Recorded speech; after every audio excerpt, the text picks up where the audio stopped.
안녕하세요. 저는 직장 생활을 하고 있는 30대 여성입니다.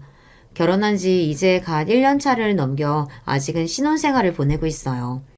결혼한 지 얼마 안 됐을 때만 하더라도 늘 바쁜 직장 생활에 새롭게 막는 아내와 며느리라는 역할까지 정신이 하나도 없었어요. 하지만 이제는 어느 정도 자리를 잡고 결혼을 통해 새롭게 만난 인연들과도 어느 정도 익숙해졌습니다. 남편과는 연애 시절부터 대화도 많이 하고 정서적으로나 사고방식이 공통점이 많아서 통하는 부분이 참 많았어요. 하지만 남편과 이렇듯 제가 잘 통한다고 해서 남편의 식구들인 시댁 식구들까지 잘 통하리라는 법은 없었죠. 아마 결혼하면서 시댁 식구 때문에 곤란을 겪는 많은 분들께선 공감하시겠지만 사실 결혼 아니면 평생 만날 일 없는 사람들이지 않습니까?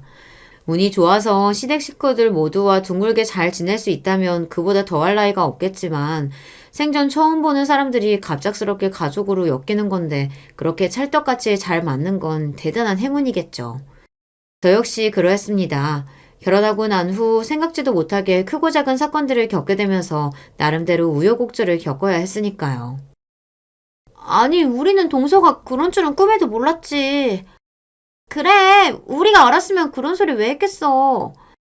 형님들이 아시든 모르시든 간에 저는 똑같은 사람인데 대접이 이렇게나 달라질 줄은 몰랐네요. 아무리 요즘 시대에 조건 따지는 게 당연한 일처럼 받아들여진다고 하지만 그래도 가족으로 엮인 사람들한테까지 대접을 받는 게 달갑지는 않더라고요. 더군다나 사람 조건 따져가며 대하는 태도를 손바닥 뒤집듯 하는 행동은 기가 막히다 못해 다소 한심스럽게까지 느껴졌습니다. 제가 동서들에게 어떤 취급을 당했기에 여러분들께 이런 하소연까지 하게 된 건지 궁금하신가요? 지금부터 저한테 있었던 일들, 사소한 것들까지 낱낱이 다 말씀드릴게요. 남편과는 산악재단 관련 일을 하다 처음으로 만나게 되었어요. 저도 그렇고 남편도 그렇고 공부를 제법 깊게 했다면 깊게 한 편이었고, 당시에는 지금의 직장이 아닌 교육 관련 일을 하고 있었기에 직업적인 접점도 있는 편이었습니다. 처음 만났을 때부터 이성적으로 접근했던 건 아니었으나 어쨌든 간에 인간적으로도 가치관이 이렇게 잘 통하는 사람을 만나기는 쉽지 않은 일이었기 때문에 쉽게 남편과 가까워질 수 있었죠. 국내에 들어오고 난 후 간만에 만나는 마음이 통하는 사람이었기 때문에 더더욱 남편에게 끌렸던 것 같습니다. 여기까지 말하면 짐작을 하셨겠지만 제가 외국 생활을 제법 오래 했습니다. 20대의 거의 대부분을 미국에서 보냈다고 보시면 될 거예요. 고등학교 마치고 학원 문제로 미국에 건너간 뒤 인턴 생활과 석사까지 쭉 그곳에서 마쳤습니다. 미국에서 한국 들어오는 비행기 값이 한두 푼도 아니고 제가 그렇다고 대단한 부잣집들도 아니었기 때문에 그 기간 동안 쉽게 한국에 들어오기 어려웠습니다. 집에 유학을 한 가족이 있거나 혹은 본인이 유학생 경험이 있으시다면 아시겠지만 이거 참 돈이 여간 들어가는 일이 아니에요. 물론 저희 가족들이나 부모님들께서 제 생각해 주신다고 그저 저 잘 되라는 생각으로 제 학비로 들어가는 돈에 아까운 티 한 번 내지 않으셨으나 그렇다고 해서 그걸 받는 제 입장이 편할 수만은 없었어요. 집안에 형제가 저 하나뿐인 것도 아니었고 저를 제외하더라도 대학 다녀야 할 동생도 있었으니까요. 거기다 다른 유럽 등지의 대학이 비교적 학비가 저렴한 것에 비해 아직까지 영미권 대학은 학비가 굉장히 높은 편입니다. 거기다 학교 입학만 한다고 전부가 아니에요. 한국에서는 대입시험인 수능에서 좋은 점수를 얻어 대학에 입학하기까지가 참 힘들지 않습니까? 그래도 좋은 학교 한번 들어가고 나면 어지간히 학점 관리를 엉망으로 하거나 사고를 치지 않으면 졸업하는 게 입학만큼 어려운 편은 아니잖아요. 그런데 미국 대학은 입학보다 졸업이 훨씬 어려워요. 물론 입학도 쉬운 건 아닙니다만 좋은 학교 입학했다고 들떠서 학업에 소홀하고 놀러 다니기만 했다가는 번번이 졸업 허가를 받지 못해 대학 졸업장 따기가 결코 수월하지 않습니다. 실제로 제 주변에서도 결국 졸업장을 따지 못하고 수료에 그친 사례도 여러 번 본 적 있어요. 뭐 그런 친구들이야 그래도 본토에서 생활하는 친구들이고 집안도 빵빵한 편이니 먹고 사는데 별 문제는 없겠지만 가뜩이나 연고도 없는 곳에 홀로 건너온 유학생 입장에서는 안 될 말이었습니다. 어떻게든 이 학교 무사히 졸업해서 좋은 직장 잡아 취업해 안정적인 생활을 할 수 있도록 노력해야만 했습니다. 그거 하나 생각해서 이역만리 떠난 딸 자식 뒷바라지에 여념이 없는 가족들을 생각하면 더더욱 그랬죠. 그럼에도 불구하고 비싼 물가에 돈 들어갈 일은 천지였고 열심히 대학 생활하는 와중에도 방학마다 인턴십 프로그램 등에 참가하며 돈 모으는 일을 게을리하지 않았습니다. 그렇게라도 해야 간신히 학교 다니면서라도 부족하지 않을 정도의 생활을 할 수 있었어요. 학비야 어떻게든 부모님이 피땀 흘려 보내주신 돈으로 해결한다고 쳐도 차마 학비 이외에 들어가는 돈까지 다 바랄 수는 없었습니다. 저도 염치가 있지 국내 사립대에 서너 배는 되는 학비 받아 챙기면서 다른 것까지 요구할 수는 없었어요. 애초에 제가 욕심을 부리지 않았더라면 미국까지 와서 공부하는 일도 없었을 테고요. 비록 비교적 편하게 대학 생활하는 다른 친구들을 보면 부러운 마음이 올라오는 것까지는 어쩔 수 없었으나 아무리 어린 날의 선택이었다 한들 제 스스로의 선택에 대한 책임을 저도 어느 정도는 져야 한다고 생각했으니까요. 그래도 일과 학업을 병행해가며 그 누구에게도 부끄럽지 않을 정도로 열심히 살았던 탓에 무난하게 졸업에 성공할 수 있었어요. 중간중간 방학에 인턴십 다녔던 회사들에도 제가 좋은 인상을 줬던 건지 졸업 학기에 스카우트 제의도 여러 받았습니다.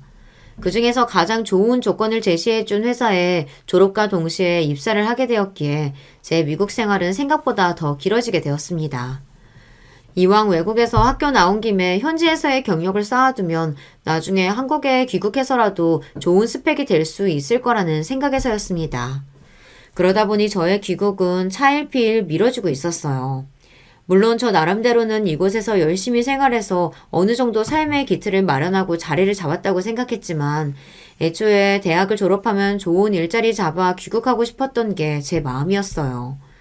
직접 경험해본 유학생활이나 미국에서의 삶이 만족스럽지 않은 것은 아니었지만 처음부터 돌아갈 곳은 한국이라고 생각하고 있다 보니 이렇듯 점점 한국으로 돌아가는 일이 요원해지는 것이 조금 힘들게 느껴지더라고요.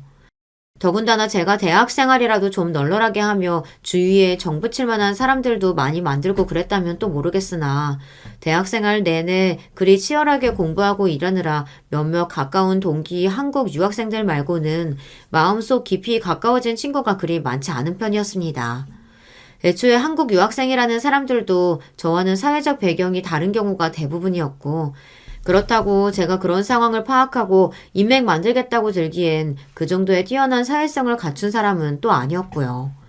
물론 성격이 둥글둥글하고 조용한 편이다 보니 학교 다니는 내내 다른 사람들과 크게 잡음 일으키지 않으며 두루두루 잘 지내긴 했습니다만 완전히 마음을 열 정도로 사람을 깊이 사귀기는 쉽지 않았습니다. 몇 안 되는 가까운 친구들도 이런 제 성격을 너그럽게 이해해주고 처음부터 제게 먼저 다가와준 친구들이었어요. 그 고마운 친구들 덕분에 외국 생활에 어려움을 겪을 때마다 많은 마음의 위로를 받았습니다. 하지만 제 마음속 뿌리 깊이 내려앉은 외로움까지 달래주기란 어려운 일이었겠죠. 미국에서의 생활이 길어질수록 그리고 내가 이곳에서 이방인이라는 사실을 실감하면 실감할수록 한국에 두고 온 가족들이 무척이나 그리웠습니다. 어쩌다 집안에 큰 행사가 생겨서 몇 년에 한 번 정도 짧게 한국에 들어갔던 것을 빼면 그리 그리운 마음에도 만날 수 없는 가족들이었어요. 제가 20살 넘어 30 가까이 되어 한국에 귀국할 때까지 한국에 머무른 시간을 다 합쳐봤자 채 한 달이 되지 않을 거예요. 고국과 가족에 대한 갈증이 커질 수밖에 없었죠. 하지만 그렇다고 해서 쉽사리 한국행을 결정할 수는 없었습니다. 제가 이곳에서 대학을 나와 자리를 잡은 것은 저의 노력 덕분이기도 하지만 저희 집 형편에 버거울 정도의 학비임에도 불구하고 끝내 딸자식의 날개를 꺾지 않기 위해 묵묵히 지원해주신 부모님과 가족들의 덕이기도 했습니다. 저 졸업시키겠다고 온 가족이 그렇게 고생을 했는데 적어도 부모님 보시기에 남 부끄럽지 않은 누가 봐도 자랑할 만한 안정적이고 탄탄한 직장을 잡지 않는 이상 경솔하게 한국행을 결정하지 않으리라 다짐하고 있었으니까요. 사실 저희 학교가 이름값이 제법 있다 보니 국내에서 취업 자체가 힘든 건 아니었습니다. 물론 회사마다 요구하는 바가 다르고 스펙이 높을수록 일자리가 많지는 않은 편이다 보니 자리가 한정적이긴 했지만 어찌되었든 들어가는 것 자체는 그렇게 힘든 편이 아니었어요. 문제는 취업하고 난 후 얼마나 버틸 수 있느냐 하는 거였죠. 먼저 귀국한 친구들 중에서 제법 괜찮은 자리에 취업한 경우가 더러 있었습니다. 하지만 그중 절반 이상이 채 2년도 채우지 못하고 이직을 준비하더군요. 업무 자체의 어려움은 둘째 치더라도 입사 후에 주변의 견제가 만만치 않았다고 합니다.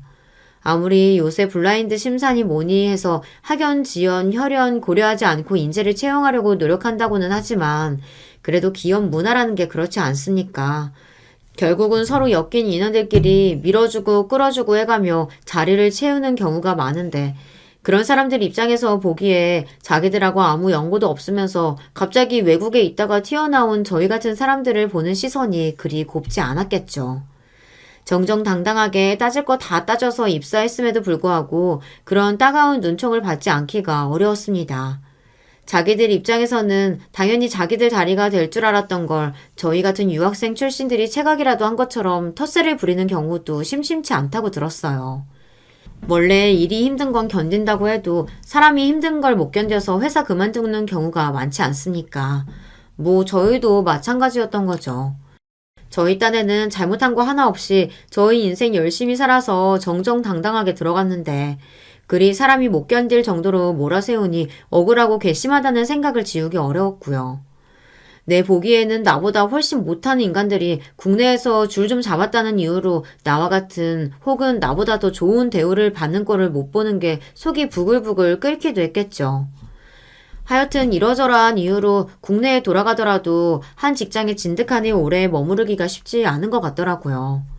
이런 이야기를 여러 번 접하다 보니 한국행을 결심하기가 더더욱 어려워졌습니다. 확실한 자리가 아니고서야 섣불리 움직일 일이 아니라고 생각했죠. 그렇게 한 해, 두 해 지내던 것이 거의 30이 될 때까지 미국 땅에서 벗어날 수 없었던 겁니다. 대학 생활까지 합치면 벌써 10년 가까이 국내에 들어가지 못하고 있었어요. 학교 다닐 때도 그랬지만 가족 하나 없는 곳에서 그 치열한 직장 생활하면서 심신은 날이 가도록 달아갔습니다. 물론 어디든 밥 벌어먹고 살기 쉽지 않습니다만 미국에서는 한국만큼도 노동자의 권리가 보장되어 있지 않은 편이에요. 철저하게 성과주의로 돌아가기 때문에 얼마 전까지 높은 급여를 받던 사람도 한번 삐끗하면 한국보다 훨씬 쉽게 해고되는 경우도 많았습니다.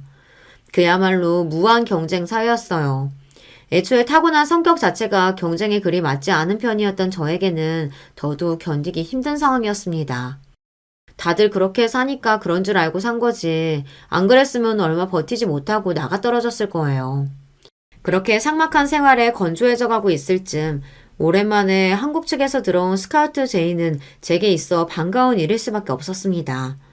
물론 그럼에도 불구하고 이 제안이 나를 한국에서 제대로 뿌리내리고 살 수 있게 해줄 수 있을지 철저하게 따져봐야 하긴 했지만 당장이라도 덥석 물고 한국에 돌아가고 싶은 마음이었어요.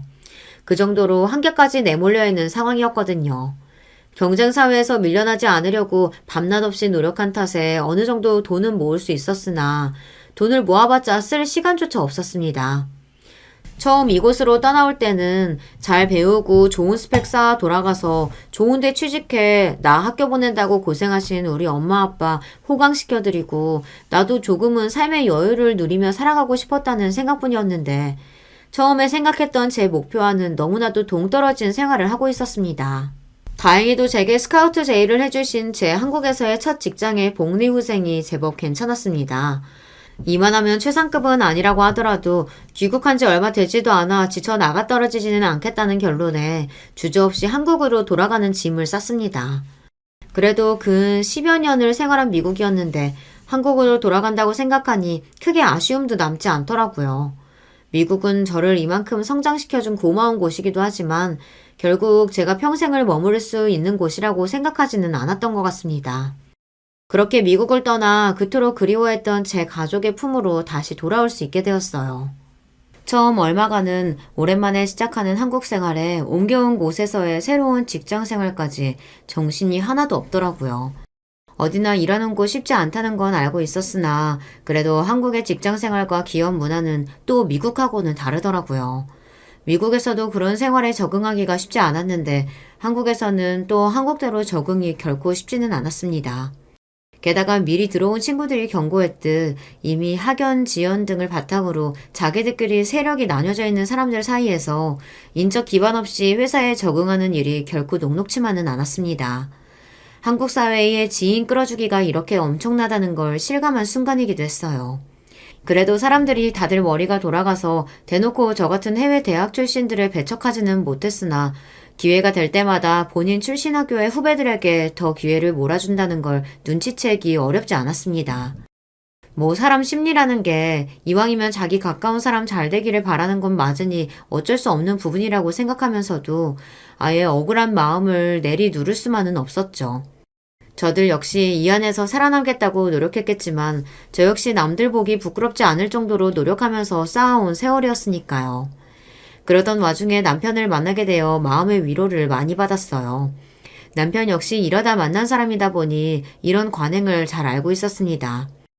국내 유수의 대학을 졸업한 남편은 이런 한국 사회 학연 지원의 혜택의 중심에 있는 사람이었으나 그럼에도 불구하고 본인과 다른 환경에 처한 제 입장을 잘 고려하고 배려해 줄 줄 아는 사람이었습니다. 남편은 서울대학교 출신이에요. 아무래도 국내에서 최고로 손꼽히는 대학 출신이다 보니 어디든 한 자리 한다는 사람들 중에는 꼭 이 학교 출신들이 있었습니다. 저와는 달리 사교성이 좋고 싹싹한 남편이었으니 이런 이점은 더욱 빛을 발했을 거예요. 하지만 그런 점을 알고 있었음에도 불구하고 인맥에 기대려들지 않고 항상 노력을 게을리하지 않으며 자기 힘으로 성취하고자 하는 남편의 진취적인 성격과 마음가짐이 참 돋보였습니다. 그런 남편 곁에서 새로이 시작하는 한국 사회생활에 대한 불안감을 잠재울 수 있었어요. 아마 남편이 없었더라면 한국에 들어와서 적응하는데 훨씬 오랜 시간이 들었을 겁니다. 어쩌면 타국인 미국에서 받았던 것보다 더한 상처를 받을 수도 있었겠죠. 그걸 생각하면 지금도 남편한테는 참 고마운 마음입니다. 오랜 외국 생활로 지친 딸자식에게 저리 위안을 가져다주고 싹싹한 성격으로 당신들에게까지 정겹게 거는 남편을 저희 부모님과 친정 식구들 역시 많이 좋아했어요. 저희 식구들과도 가족처럼 어울리는 남편과 결혼을 결심한 건 어찌 보면 당연한 일이었던 것 같아요. 시부모님 역시 남편처럼 정이 많고 따스한 분이셨어요. 남편은 아들만 셋인 집 막내예요. 시부모님께서는 아들 셋을 다 서울대에 보내신 분들이셨습니다. 그 들어가기 어렵다는 서울대를 아들 셋을 모두 들여보냈으니 주변 사람들의 부러움을 한몸에 받는 분들이셨죠. 일평생을 도대체 자식들 교육을 어떻게 시켰길래 아들 셋을 다 서울대에 보낼 수 있었냐며 비결 좀 알려달라고 성화를 부리는 사람들 때문에 시달리기도 어지간히 시달리신 게 아니셨습니다. 제가 처음 한국에 들어왔을 때 제 출신 학교 때문에 주변에서 말들이 많았거든요. 저에 대해 제대로 알지도 못하고 대화 한번 해본 적도 없으면서 제가 별 노력도 없이 학벌로 쉽게 자리를 따낸 것처럼 뒤에서 안 좋은 소리를 하고 다니는 사람들도 제법 있었습니다. 뭐 그런 게 사내 정치라고 하면 아예 이해 못할 것도 아닙니다만 제 입장에서는 억울한 소리 아니겠습니까? 저 나름대로는 10여 년이 다 돼가도록 타지에서 외롭게 생활하면서 힘겹게 제 커리어를 쌓아 올렸는데 고작 학벌로 쉽게 사는 사람을 취급당했으니 말이에요. 참 희한한 게 제 출신 학교를 들으면 사람들이 저희 집 사정도 모르면서 당연히 저희 집이 부유할 거라고들 생각하시더라고요. 물론 비율로 따지면 주변에 같은 대학 출신 중에 그런 환경에서 자란 사람들이 많기는 했습니다만 그렇다고 저도 그런 집 출신인 건 아니니까요. 그리고 그렇다 한들 그런 친구들도 졸업한다고 매일같이 날밤을 새가며 잠 줄이고 공부에 매달려야만 했죠. 원래 남의 성취라는 게 자기가 겪은 일이 아니다 보니 참 쉽게 느껴지지만 당사자에게는 그게 또 다른 문제 아니겠습니까? 잘 알지도 못하면서 내 노력을 폄하하고 깎아내리려 드는 사람들에게 시달리다 보니 한국 들어오고 나서 아예 저 나온 학교 얘기 꺼내는 것만으로도 피곤해지더라고요. 괜히 안 들어도 될 소리 일일이 대꾸해주는 것도 성가신 일이었고요. 물론 직장에서야 이미 어느 정도 제 배경에 대한 소식이 쫙 퍼져 있으니 이제 와서 그런 소리 하지 않는다고 한들 큰 효과는 없었지만 밖에서 다른 사람 만난 일이 있으면 굳이 제 출신 학교 이야기를 꺼내지는 않았습니다. 처음 시부모님께 인사드렸을 때 제가 미국 생활을 오래 하고 거기서 학교까지 나왔다는 걸 알고 두 분 눈이 호기심으로 반짝였어요. 하지만 이내 제가 귀국한 뒤에 이러한 문제들로 속을 끓였다는 말씀을 드리자 두 분 역시 깊은 공감의 뜻을 비치셨습니다. 내가 주아 씨가 무슨 뜻을 말하는지는 잘 알겠어요. 우리 상훈이도 그렇고 얘 위로 형 둘이 있는 녀석들도 다 서울대를 보내놔서 그런지 이 사람이나 나나 꽤나 배운 사람들이라고 다들 착각하더라고. 사실 둘 다 찢어지게 가난한 집에서 태어나서 고등학교나 겨우 졸업한 얼마 배우지도 못한 사람들인데 말이지. 그런 사람들 앞에서 처음에 고졸이라는 얘기하기가 얼마나 민망하고 부끄럽던지. 우리가 절대로 만만하게 살아온 게 아니고 열심히 살아왔다고 자부하면서도 그렇게 당연하다는 듯이 학벌 얘기 꺼내는 데서는 사람이 어쩔 수 없이 작아지더라고. 좋은 학교 간 것도 저들이 알아서 해준 덕에 그런 거지. 우리야 그저 하루하루 열심히 살면서 성실하게 지낸 것밖에 달리 한 것도 없거든. 시부모님 두 분은 장사로 집안을 일으키신 분들이셨습니다. 사람이 사는 길에 대학만 있는 것도 아니고 그저 다른 이들에게 죄짓지 않고 부끄럽지 않게 살면서 본인 노력으로 일군 것들은 모두 자랑스럽게 생각해야 마땅하다고 저는 생각하고 있으나 사실 세상 돌아가는 게 꼭 그렇지만은 않지 않습니까? 사람이 지식이 많다고 해서 꼭 지혜로운 법도 아니고 학벌이 좋다고 해서 인격적으로 훌륭하다고 보장받는 것도 아닌데 아무래도 그런 사람들을 사회적으로 더 취급해주는 게 맞긴 하니까요. 조금 결이 다르기는 하지만 학벌 얘기 꺼내는 걸 불편해한다는 점에서는 시부모님과 제 가치관이 일치하는 편이었습니다. 어딜 가든 남말하기 좋아하는 사람들이야 늘 있는 법이지. 이런 얘기가 불편하게 여겨질 수도 있어. 특히나 주아양은 귀국하고 나서 학벌 문제로 시달리는 일이 많았으니 우리랑 경우는 다르다고 해도 그 마음이 이해가지 않는 건 아니네요. 참, 이럴 때는 많이 배운 사람들도 좋은 면만 있는 건 아니구먼. 그래서 굳이 꼭 필요한 경우가 아니면 제 학벌에 대한 이야기를 가급적이면 일부러 꺼내지 말아주십사 하는 제 부탁을 흔쾌히 들어주신 시부모님이셨습니다. 사실 유학파 며느리 보면 시부모님 입장에서는 주위 지인들에게 자랑하고 싶으실 법도 한데 이런 부분까지 저를 배려해 주시는 모습 역시 남편이 저런 부모님을 닮아서 성정이 저런 거구나 하고 생각하게 되더라고요. 어떻게 되었든 간에 저한테는 감사한 일이었죠. 그게 칭찬에서 비롯되었건 시기에서 비롯되었건 제 학벌에 대한 얘기가 나올 때마다 어색한 미소로 처음 보는 사람들을 응대하는 일은 피로도가 높은 일이었으니까 말입니다. 그래서 따로 시부모님만 먼저 뵙고 난 후 나머지 시댁 식구들 만났을 때 굳이 제 학교 이야기가 더 나오지는 않았습니다. 온 가족이 함께 모이는 자리 이전에 막내 동생 새색시대 아가씨가 궁금하다는 성화에 우선 남편의 두 형님들, 즉 제 아주버님들과 먼저 대면하게 되었습니다. 처음 만나는 사이끼리 하는 일이나 서로의 집안 이야기 등을 나누다 자연스럽게 학교 이야기도 나오게 되었습니다. 아무래도 삼형제 모두 서울대를 나왔다 보니 이야기하는 도중에 본인들 모교 이야기가 자연스럽게 나오더라고요. 일부러 국내 최고 대학에 나왔다고 티를 내거나 하는 것이 아니라 그 형제들 사이에서는 당연한 일이다 보니 나온 이야기라는 걸 눈치챌 수 있었어요. 저야 뭐 국내 대학 사정은 잘 모르니까 잠자코 있었죠. 학교 얘기에 제가 조용해진 걸 눈치챈 큰 아주버님께서 아차 싶었는지 제게 사과의 말씀을 전하셨습니다. 아이고, 세 사람 불러놓고 나서 너무 우리끼리만 얘기했네. 미안해요. 이렇게 남자들이 배려심이 없어. 내가 내 얘기 아니라고 너무 입 다물고 있었던 게 오히려 아주버님들을 불편하게 했나 싶어 저는 그저 괜찮다고 손사래를 치며 이렇게 이야기했습니다. 아니에요. 그냥 제가 국내 대학 사정은 잘 몰라서요. 하시는 말씀 재밌게 잘 듣고 있어요. 제 말을 어떻게 받아들이셨는진 몰라도 그게 제게 그리 편치 않은 주제라고 생각하셨는지 금세 화자를 바꾼 아주버님들이었습니다. 두 분 모두 말재주가 뛰어나신 편이라 시간 가는 줄 모르고 즐거운 자리였어요. 남편 형제 되는 분들 처음 만난 자리라고 다소 긴장을 하고 있었는데 일이 편안하게 만들어주시는 걸 보면 앞으로 결혼해서도 잘 지낼 수 있을 것 같아 한시름 놓였습니다. 두 분은 벌써 결혼해서 가정을 꾸리고 계셨어요. 큰형님이야 남편과는 나이 터울이 조금 있는 편이라 결혼해서 초등학생 아들을 두고 계셨고 작은형님은 나이에 비해서 조금 일찍 결혼하신 편이라서 큰형님네와 동갑인 딸아이를 키우고 계셨습니다. 다음에 우리 처랑 아이들도 다 같이 한번 봅시다. 우리 가족 된 거 정말 환영해요. 네, 감사해요. 아직 형님 되실 손윗동서 두 분은 만나뵙지 못했지만 남편 되시는 분들이 절이 싹싹하고 밝으신데 형님 되실 분들과도 잘 지낼 수 있지 않을까 하고 기대가 되었습니다. 그래서 처음 만났을 때 생각보다 대면대면한 손윗동서들 태도가 조금 당황스럽게 느껴졌어요. 물론 그 자리에 저 혼자만 낯선 사람인 입장이다 보니 제가 그걸 더 예민하게 알아차렸을지는 모르겠지만 식사 내내 저와 다른 식구들이 하는 이야기를 그저 듣기만 하고 묵묵히 밥만 먹는 모습에 저도 모르게 좀 뻘쭘해지더라고요. 더군다나 그날의 주인공 격인 제 쪽으로는 눈길도 한번 제대로 안 줬으니 제 입장에서는 그 두 사람이 저를 그다지 반가워하지 않는다는 걸 알아차리는 게 어렵지 않았습니다. 형님들이 제게 왜 그런 태도를 보였는지 그 이유를 알게 된 것은 결혼 이후였어요. 결혼 전까지는 사실 형님들과 크게 마주칠 일이 없었고 남편이나 저나 둘 다 직장 생활하면서 결혼 준비까지 하느라 워낙 바빴기 때문에 시간 빼기가 더더욱 어려웠습니다.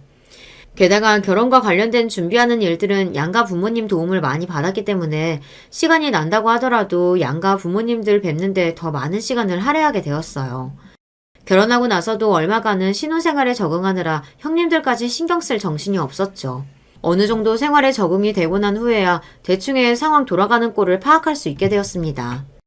그날은 둘째 아주머님 부부가 부부 동반 모임에 참석한다고 시조카인 영지를 저희 부부에게 맡기신 날이었어요. 마침 주말이기도 했고 결혼 이후에 아직은 어색한 사이였던 시조카와 조금은 가까워질 수 있지 않을까 하는 기대에 흔쾌히 아이를 봐드리기로 했습니다. 그렇게 저희 집으로 온 아이는 책가방이 빵빵하도록 책을 짊어지고 왔습니다. 주말임에도 불구하고 쉴 새 없이 학원이며 학교 숙제가 잔뜩 쌓여 있어서 새 식구가 된 작은엄마에게 쑥스러워 기어들어가는 목소리로 겨우 인사만 하고 고개를 받고 공부만 하는 아이였습니다. 그래도 주말인데 아직 중학생도 되지 않은 아이가 저 많은 숙제에 파묻혀서 쉬지도 못하고 있는 걸 보니 마음이 좀 안 좋더라고요. 요즘 애들 학원 가지 않으면 친구들하고 어울리기도 어렵다는 얘기 정도야 들어서 알고 있었습니다만 그래도 저건 좀 과하다 싶었어요. 남편도 오랜만에 조카와 놀아줄 생각에 은근히 기대하고 있다가 아이가 훌쩍은 표정으로 문제집만 들이입다 풀어대고 있으니 조금 당황스러워 보였습니다. 그래서 잠시라도 쉬게 만들어주고 싶어 아이 좋아할 만한 간식을 내어주며 조심스럽게 물었어요. 영지야, 평소에도 숙제가 이렇게 많아? 네. 그래도 오늘 여기 오려고 어제 밤늦게까지 숙제 많이 해서 오늘은 별로 많은 편 아니에요. 삼촌집까지 와서 책만 들여다보고 있는 저를 책망하는 줄 알았는지 아이가 풀이 죽어 기어 들어가는 소리로 말했습니다. 괜히 애 신경 쓰게 하는 건가 싶어 서둘러 말했어요. 괜찮아. 벌써부터 이렇게 열심히 공부하는 거 보니까 기특해서 그래. 그럼 삼촌이랑 숙모랑 같이 남은 거 얼른 풀고 재밌는 거 하고 놀까? 그제야 아이 표정이 좀 풀어지더라고요. 양쪽에 삼촌과 숙모가 붙어 앉아 공부를 도와주니 의욕이 샘솟는 듯 했습니다. 그렇게 아이 숙제를 도와주고 일부러 아이 온다고 구비한 보드게임을 하며 즐거운 시간을 보냈습니다. 둘째 아주버님 부부가 아이가 저녁 먹고 한참 놀다 지쳐 잠이 든 무렵에야 아이를 데리러 오셨어요. 아주버님께서는 기분이 좋아 한잔 하셨는지 웃는 낯이 벌겋게 익어 계셨고 운전해야 해서 술을 드시지 않은 둘째 동서가 아이를 챙기셨습니다. 우리 애 봐주느라 고생했네. 아니에요. 저희도 영지랑 즐거운 시간 보내서 재밌었어요. 아이가 숙제가 많아서 많이 놀아주지 못해서 그게 오히려 아쉬운걸요. 그 말은 진심이기도 했지만 저도 모르게 아이 합숙력이 지나치게 많다는 생각에 튀어나온 말이었던 것도 같습니다. 제 말에 살짝 이마에 미간을 찌푸린 둘째 동서가 언제 그랬냐는 듯 표정을 지우고 아이를 데리고 가셨습니다. 그리고 얼마 지나지 않아 시어머니 생신이라 온 시댁 식구들이 모두 모였습니다. 좋은 날이니만큼 서로 기분 좋은 대화가 오가며 맛있는 음식 먹고 서로의 근황을 주고받았어요. 저 역시 얼마 전 만났던 시조카 영지의 안부를 챙겼습니다. 영지는 그날도 제 몸뚱이만한 책가방에 책이며 문제집을 잔뜩 싸들고 왔더라고요. 저도 모르게 아이가 안쓰럽다는 생각이 들었습니다. 괜히 한번 무거운 가방 드느라 고단했을 아이 어깨를 토닥여주며 제가 말을 붙였어요. 영지야, 오늘도 책을 많이 들고 왔네. 내일까지 해야 할 숙제가 있어서요. 우리 영지가 고생이 많네. 이렇게 열심히 노력해서 영지가 공부를 잘하나 보다. 제 칭찬에 쑥스러웠는지 아이 얼굴이 발그레해졌습니다. 그래도 아직 어린아이인데 놀 때는 좀 놀았으면 싶었어요. 저도 공부를 꽤나 했던 학생이었지만 공부에 대한 능률을 길게 끌고 가려면 풀어줄 땐 또 잘 풀어주는 게 훨씬 효과가 있었거든요. 하지만 제가 그 아이 부모도 아니고 부모님이 엄연히 계시는데 아이 교육 문제에 이러쿵저러쿵 말을 못하는 건 실례되는 일이라는 걸 알았기에 저는 말하지 않고 아이 머리만 쓰다듬어 주었습니다. 후식 내온다고 잠시 주방으로 들어가는 길에 둘째 동서도 제 뒤를 따라오셨어요. 그러더니 저를 보고 대뜸 이러시더라고요. 동서, 우리 예뻐해주는 건 고마운데 그래도 아이 앞에서 그런 식으로 말은 좀 안 했으면 좋겠어. 네? 아까 내가 아이한테 무슨 말실수라도 했나 싶어 제가 했던 말을 곱씹어 보았습니다. 그런데 딱히 뭐가 잘못됐는지 잘 모르겠더라고요. 혹시 내가 아이에게 실수될 만한 말을 했나 싶어 다시 되물었습니다. 형님, 혹시 제가 실수한 게 있을까요? 알려주시면 다음부터는 조심할 테니까 말씀 좀 해주세요. 아니, 학생이 공부하는 게 당연한 일이지. 그걸 가지고 고생스럽다고 하는 건 좀 아니지 않아? 우리의 학습량이 그렇게 많은 편도 아니야. 요새 애들은 다 저만큼은 한다고. 그런데 괜히 동서가 이상한 바람 불어넣어서 애 허튼 생각이라도 할까 봐서 그래. 지금도 저기서 더 놀리고 싶은 걸 조절하고 있는 중인데 그렇게 공부 너무 많이 한다는 식으로 했다가 애가 깨라도 부리면 골치 아파지는 건 내 쪽이라고. 제 딴에는 아이가 너무 어린 나이부터 공부한다고 애를 너무 먹는 것 같아서 한 소리였는데 아이 공부 스케줄 관리하는 엄마 입장에서는 자기 일도 아닌 문제에 괜히 입댄 것처럼 느껴질 수도 있다는 생각이 들더라고요. 물론 그럴 의도는 아니었습니다만 상대방이 그렇게 느꼈다고 하면 조심해야 하는 게 맞다고 생각했어요. 그래서 답했습니다. 죄송해요, 형님. 제 딴에는 영지가 너무 애쓰는 것 같아서 안쓰러워서 한 말이었는데 제가 자세한 사정도 모르면서 너무 쉽게 말했던 것 같아요. 앞으로는 신경 쓸게요. 그래. 뭐 그렇게 얘기해주니 더 할 말은 없네. 동서야 모르겠지만 원래 대학 가서 사람 구실하려면 지금부터 공부의 길을 들여놓는 게 참 중요하다고. 동서가 경험해본 일이 아니라서 잘 몰라서 그런 거라고. 이번에는 그냥 넘어갈게. 앞으로는 신경 좀 써줘. 그러고는 밖으로 쏙 나가버리는 둘째 동서였습니다. 갑작스레 들어온 뜻밖의 말에 저는 어안이 벙벙해졌어요. 아니, 저도 고등학교 때까지는 치열하다는 대한민국 교육을 경험해봤고, 비록 국내 대학은 아니라 하더라도 외국에서 대학 생활도 질리도록 해봤고요. 이런 문제에 완전히 문외한인 것처럼 취급하는 것도 모자라 조금은 무시당한 기분이 들어 기분이 찜찜했지만, 이렇게까지 생각하는 건 내가 너무 과하게 해석한 건가 싶어 애써 떨떠름한 기분을 떨쳐내려 노력했습니다. 시댁에 모이는 일이 잦아질수록 저를 대하는 두 동서들의 태도가 더욱 확실하게 느껴졌습니다. 동서들이 붙어있을 때마다 단연 가장 많이 나오는 주제는 역시 아이들 교육 문제였어요. 제가 결혼한 지도 얼마 안 되었고 아이도 없다 보니 두 분이 말씀하실 때 멀뚱하게 듣고 있는 것 말고는 딱히 할 말도 없었습니다. 애초에 그 둘이 지내온 시간이 저보다 훨씬 길었고 공통적인 관심사도 없이 아이들 교육 문제만 나오는데 화제에 끼어들기가 쉽지 않았죠. 은근히 그 둘이 저를 따돌리는 기분이 들었으나 설마 나하고 무슨 척질 일이 있는 것도 아닌데 일부러 그러기야 하겠나 생각했어요. 아, 너무 우리들끼리 떠들었네. 아무래도 우리가 엄마다 보니 이런 데 관심이 갈 수밖에 없더라고. 동서도 이해하지? 아, 그럼요. 아이들 문제만큼 중요한 게 또 있나요. 그래. 자기 듣기에는 뭔 소린가 싶겠지만 그래도 동서도 들어둬서 나쁠 건 없을 거야. 지금껏 동서야 대학을 다녀본 것도 아니고 무슨 소린가 싶겠지만 우리 도련님하고 결혼한 이상 애가 생기면 당연히 대학을 보내야 할 거 아냐. 그때 되면 우리한테 이렇게 기동령으로나마 들어둔 걸 감사하게 될걸? 저를 대학 문턱도 밟아오지 못한 사람 취급하는 말에 어리둥절해졌습니다. 그러면서 제게 대단한 은혜라도 베푼 것처럼 구는 두 손윗동서를 보니 그제야 저 둘이 제게 거리를 두는 이유를 깨달을 수 있었어요.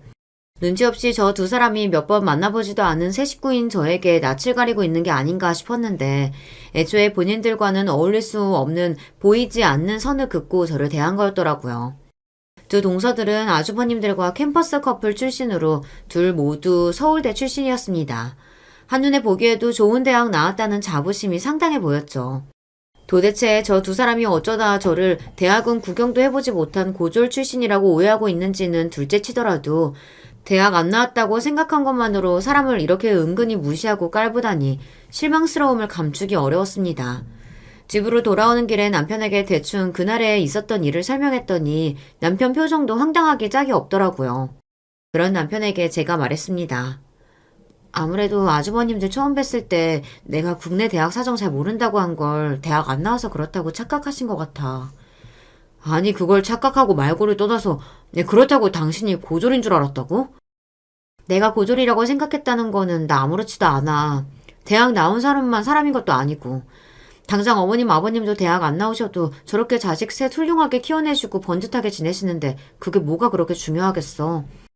내가 황당한 건 내가 대학 안 나온 줄 알고 고졸 출신인 줄 아니까 꼭 사람을 자기들 밑으로 보고 행동하는 게 어이가 없어서 하는 소리야. 아휴, 형수님들 애들한테 벌써부터 너 제대로 안 하면 좋은 대학 못 간다고 닥달하시는 거 보고 조금 과하신 거 아닌가 싶었더니 당신한테까지 그런 식으로 구셨단 말이야.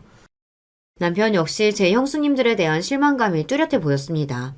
제가 동서들에게 그런 취급을 받은 걸 저보다 더 기분 나빠하는 남편이었어요. 다음에 형수님들 뵈면 내가 똑바로 해명할게. 나 참 어이가 없어서. 당신 어느 대학 나왔는지 알면 두 분 표정이 아주 볼만할 거야. 됐어. 그거 보고 나 대하는 태도 변하면 그건 그거대로 또 기분 나빠. 어차피 나 학교 나온 걸로 이래저래 말 나오는 거 별로 달갑지도 않고 그 두 분이 오해하신다고 해서 내가 진짜 고졸이 되는 것도 아닌데 뭐. 이미 실망스러워서 그런지 해명을 할 생각도 들지 않는 저였습니다. 그리고 해명이라는 말도 참 웃기지 않나요? 자기들 임의대로 해석해서 멋대로 받아들인 사실만 가지고 그럴 일도 아닌 걸 가지고 사람을 이리 대해놓고 사실대로 얘기한들 무슨 소용이 있을까 싶었습니다. 어차피 그런 마음가짐으로 앞으로 잘해준다면 내가 진심으로 마음에 들어서 하는 행동도 아닌데 그런 식으로 아무 일 없었다는 듯 잘 지내는 것도 찜찜한 기분이었고요. 그렇게 말하는 저를 보고 남편 표정이 염려스러웠으나 괜한 말할 거 없다고 다시 한번 남편에게 당부하고는 저도 그렇게 넘어가기로 작정했어요.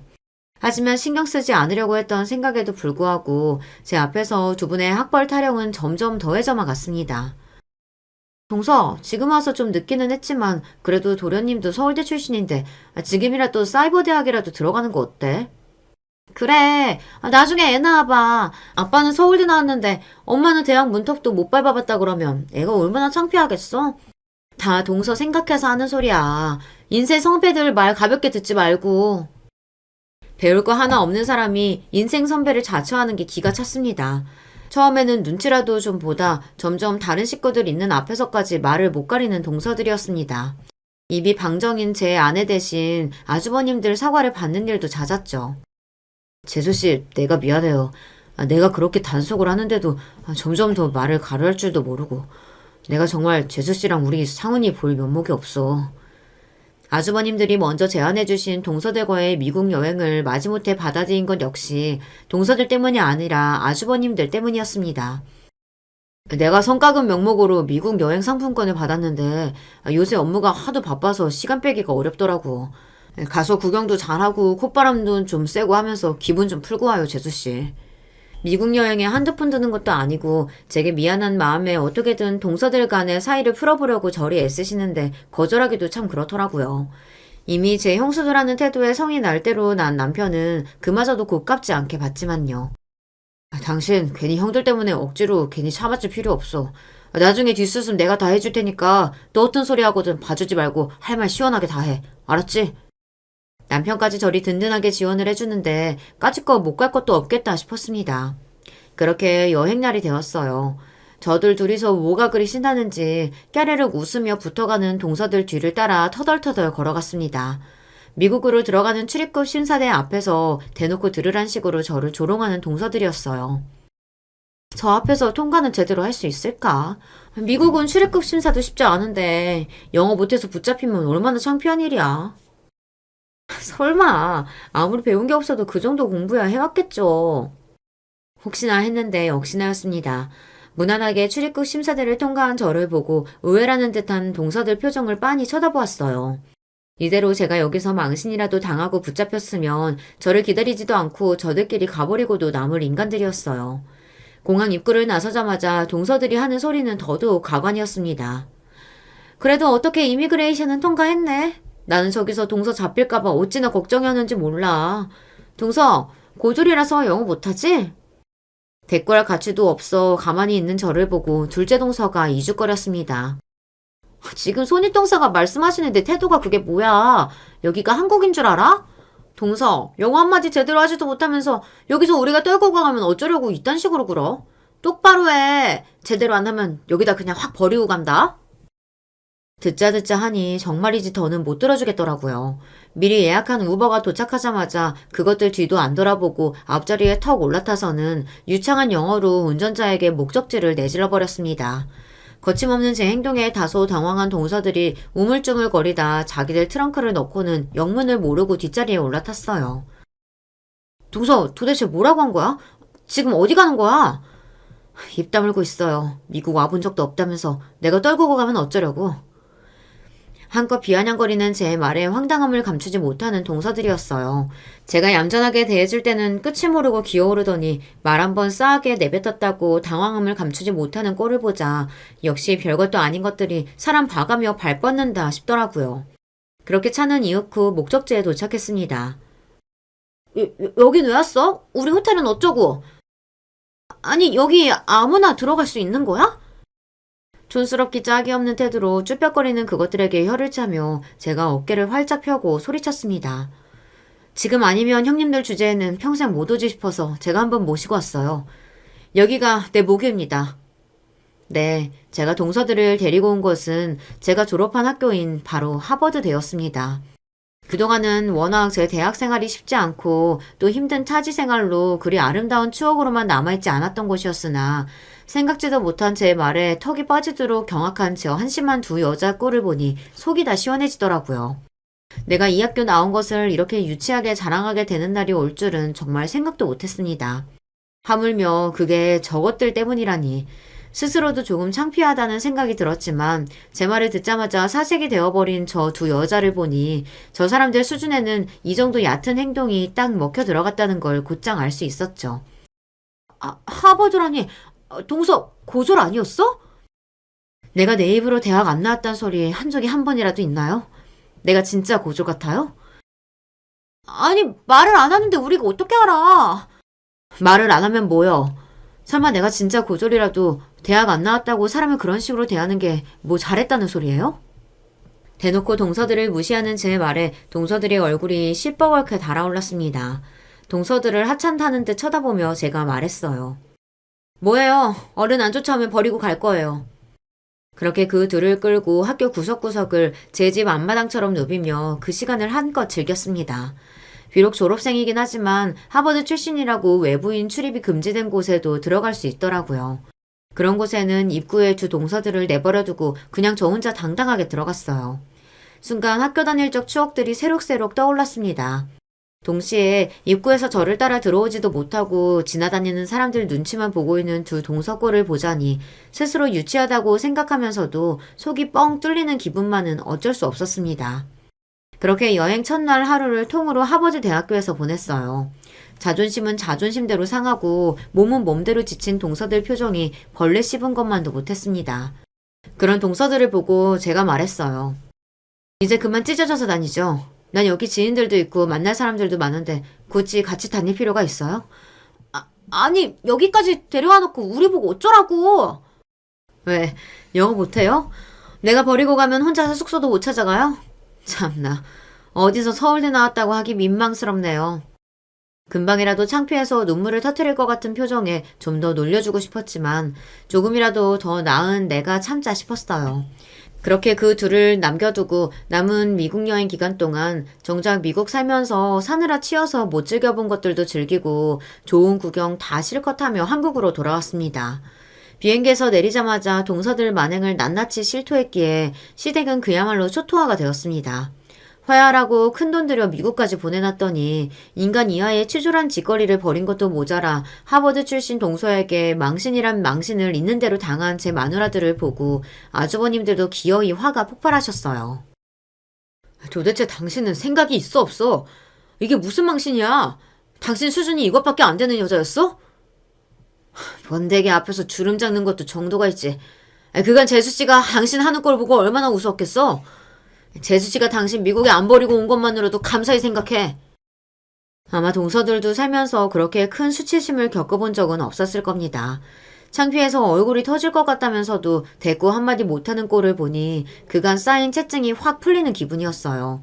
더 볼 것도 없이 그 이후로 손윗동서들이 제게 기어오르는 일은 두 번 다시 없었습니다. 기어오르기는커녕 어쩌다 대학 얘기만 나와도 제 눈을 피하는 꼴은 좀 불쌍할 지경이더라고요. 당신들 인생의 가장 큰 자부심이 학벌이었을 테니 제 앞에서는 평생 저리 쪼그라져 살겠죠. 전에 없이 유치한 일을 벌이기는 했습니다만 알터니가 빠진 심정이니 이만하면 잘 정리되었다 싶어요. 사람 참 각양각색이라고 하지만 살다 보니 정말이지 별일이 다 있어요. 이렇게 두 손이 동서들과의 갈등은 잘 마무리되었습니다. 이야기 들어주신 여러분 정말 감사드려요. 안녕하세요. 아이 둘 키우는 엄마입니다. 자식 키우는 것이 보통 일이 아니지만 그래도 눈에 넣어도 하나도 아프지 않을 이 아이들이 조금씩 커가는 모습을 보는 것이 부모로서 인생의 가장 큰 즐거움이겠죠. 그런데 이런 예쁜 아이들이 자라면서 험한 일을 겪는다면 부모의 마음이 당연히 찢어지겠죠. 게다가 아이가 겪었던 그 일을 그 당시 바로가 아니라 시간이 한참 지나서야 알게 되면 아이들에 대한 미안함은 물론 아이들에게 미리 더 집중하지 못했던 스스로를 무척이나 탓하게 된답니다. 아직은 무슨 이야기인지 잘 모르시겠죠? 지금부터 차근히 그 이야기를 풀어나가 보겠습니다. 저는 일만 하고 사느라 비교적 늦은 33살의 나이에 결혼했습니다. 요즘 치고는 그렇게 늦은 나이도 아니지만 그때까지만 해도 노처녀가 드디어 시집 간다면서 친정에서는 다들 환호성을 질렀습니다. 시어머니는 나이 많은 저를 그다지 달가워하지 않았고 어렵게 승낙받은 결혼식이 끝나기가 무섭게 나이가 많으니 얼른 아이를 가지라는 시어머니의 성화에 시달려야 했습니다. 하지만 저희 부부가 아이를 가지기 위해서 정말 많은 노력을 했지만 아이가 잘 들어서지 않았어요.